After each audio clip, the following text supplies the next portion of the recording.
Assalomu alaykum. Bugun biz islom tasavvufi olamidagi mashhur yo'nalishlardan biri Naqshbandiya tariqati haqida gaplashamiz va bugungi videoda qanday qilib u inson hayotiga qanchalik ta'sir qilganligi, asrlar davomida islom dinimizdagi musulmonlarning hayotini qanchalik yaxshi tarafga o'zgartirganligi haqida gaplashamiz. Va bu bizning taqdimot rejamiz. Ya'ni birinchi navbatda biz Naqshbandiya nima haqida ekanligini bilib olamiz. Keyingi navbatda Naqshbandiya nima, asosiy tushunchalar va mazmuni nimaligini bilib olamiz. Shuningdek, Bahouddin Naqshband tariqati asoschisi haqida o'rganamiz va tariqatning tarqalishi O'rta Osiyodan dunyogacha bo'lganini o'rganamiz. Asosiy g'oyalar va tamoyillar, ruhiy o'sish qoidalarini ko'rib chiqamiz. Dilbayor, dasbakor, Naqshbandiyaning oltin shiori haqida tanishamiz. Nima uchun Naqshbandiya muhimligini bilib olamiz. Naqshbandiya bugungi kundagi o'rni haqida gaplashamiz. Va oxirida xulosalarimiz bilan bo'lishamiz. Keling, endi Naqshbandiya o'zi nima ekanligiga to'xtalaylik. Naqshbandiya islom tasavvufining eng nufuzli yo'nalishlaridan biri bo'lib, insonni Allohga yaqinlashtiruvchi, qalbni poklash va ruhiy kamolotga erishishga qaratilgan muqaddas yo'ldir. Bu tariqat nafaqat ibodat, balki axloqiy poklik, kamtarlik va ichki tinchlikni qalbdan o'tkazishni talab qiladi. Sodda qilib aytganda, bu yerda siz qalbingiz bilan ishlaysiz. Faqat qalbingiz va bu yerda siz faqat Robbingizga yaqin bo'lish bilan shug'ullanasiz. Bahouddin Naqshband juda ham mashhur tariqatshunos, tasavvufshunos, barcha jabhalarda yetakchi, omil, yetuk inson. Bahouddin Naqshband tug'ilgan yili 1318-yil. Tug'ilgan joyi Buxoro viloyati, Qasri Orifon. Faoliyat yo'nalishi tasavvufiy ta'limot va murabbiylikdir. Vafot etgan sanalari 1389-yilga to'g'ri keladi. Buyuk alloma Bahouddin Naqshband 14-asrda Buxoroda yashab, o'z ta'limoti bilan ko'plab shogirdlarni tarbiyalagan. Uning ismi Naqshband, ya'ni qalbga naqsh soluvchi degan ma'noni anglatadi. Tariqatning tarqalishi. Naqshbandiya tariqati Markaziy Osiyodan boshlab dunyoning ko'plab burchaklariga yoyildi. Bu tariqatning eng keng tarqalishiga va uning sodda, ammo chuqur ma'naviy ta'limotga sabab bo'lgan. Bu birinchi navbatda Markaziy Osiyoda dastlab Buxoro, Samarqandda tarqalgan va bu yerda o'z markazlariga ega bo'lgan. Keyinchalik Turkiya va Eronga yo'nalgan.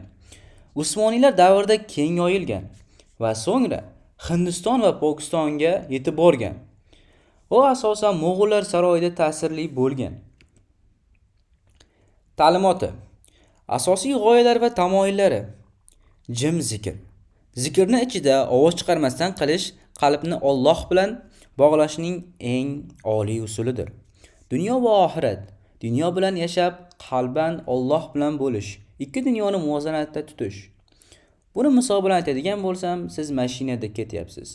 Sizning vazifangiz mana shu mashinani to'g'ri yo'lga olib borish va uning yo'lovchilarini xavfsiz eltib borish. Lekin shuningdek, shu borada siz o'zingizning kimni quli ekanligingizni unutib qo'ymasdan, uni qalban zikr qilishdir. Halollik va poklik. Nafaqat tashqi, balki ichki poklik, niyat, so'z va amalda halol bo'lish bu yo'nalishda juda ham muhimdir. Kamtarinlik, kibr, manmanlikdan yiroq bo'lish. Haqiqiy ulug'lik kamtarlikdan ekanini bilish bu yerda juda ham muhimdir. Zero qalbida zirracha kibr bo'lgan kishi hattoki jannatni hidini ham hidlamaydi. Mashhur shiori.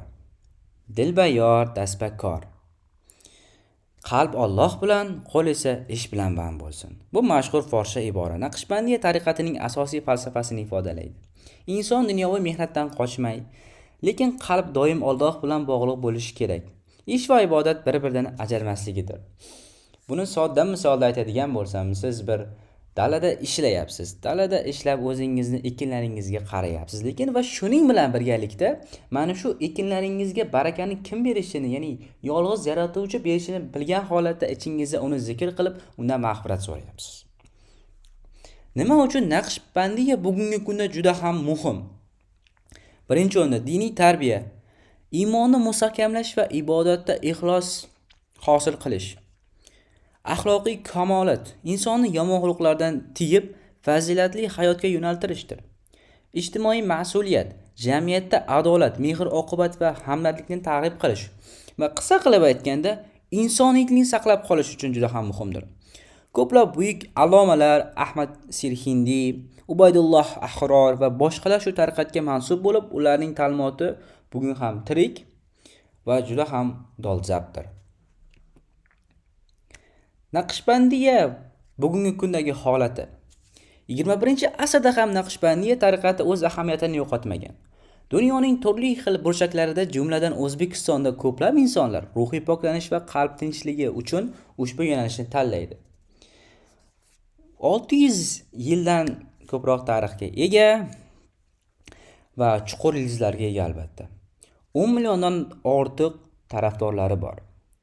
50 dan ortiq mamlakatlarda tarqalgan. Aytishingiz mumkin, nega bu yerda atigi 10 million, axir musulmonlar milliard-ku deyishingiz mumkin. Chunki bu yerda son emas, sifat muhim. Chunki hamma ham bu ilmni egallay olmaydi. Agar hamma bu ilmni yaxshi bilganda edi, hozirgi kundagi hayotimiz juda ham boshqacha bo'lardi. Dunyoga umuman boshqa ko'z bilan qaragan bo'lardik. Turli xil dunyoviy ashyo, materiallarga uchmagan bo'lardik. Afsuski, lekin haqiqat shunday. Va bu ilmni o'rganish har doim tavsiya etiladi. Endi bu joyda asosiy fikrlar nimada? Birinchi navbatda qalb pokligi. Tasavvuf bizga aynan qalb pokligini o'rgatadi va uni amaliyotda sinashni, amaliy hayotda qo'llashni o'rgatadi. Va albatta bizni axloqiy kamolotni rivojlantirishimizga targ'ib qiladi. Naqshbandiya bu oddiygina tariqat emas, balki insonning qalbini poklash, Allohga yaqinlashish va haqiqiy baxtga erishishning mukammal yo'lidir. U asrlar davomida sinovdan o'tgan va bugun ham tirik va ta'limot bo'lib qolmoqda.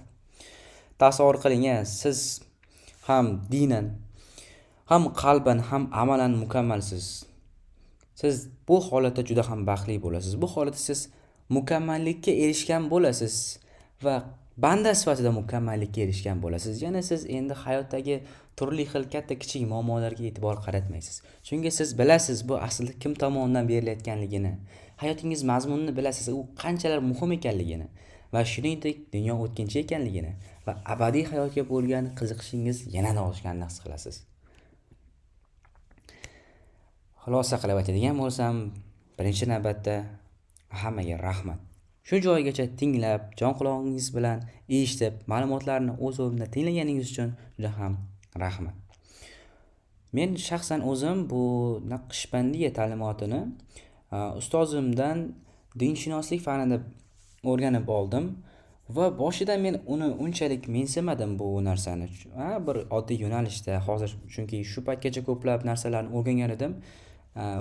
Unchalik effektiv bo'lmagandi, sodda qilib aytadigan bo'lsam. Lekin bu yo'nalishda shunchaki, ya'ni qalb bilan ishlash borasida bitta hech kim yo'q xonaga kirib 1 daqiqa o'tirdim va hayolimdan hamma narsani chiqarib tashladim. Faqatgina Robbim qoldi va men edim.